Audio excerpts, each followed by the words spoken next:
Communiqué numéro 065 du gouvernement de la transition.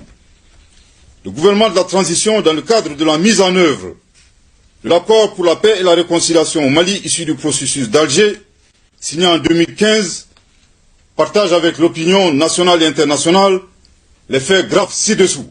1. Le changement de posture de certains groupes signataires de l'accord pour la paix et la réconciliation au Mali, issu du processus d'Alger, devenus des acteurs terroristes, et poursuivis par la justice malienne, après avoir commis et revendiqué des actes terroristes. 2.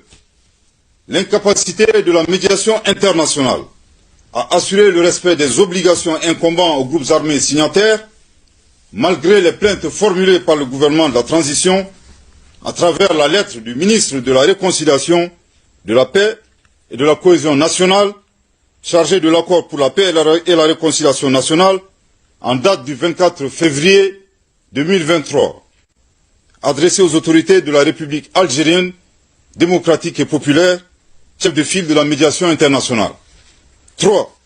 Les actes d'hostilité et d'instrumentalisation de l'accord de la part des autorités algériennes, dont le pays est le chef de file de la médiation internationale, tel que mentionné dans le communiqué numéro 064 du 25 janvier 2024 du gouvernement de la transition.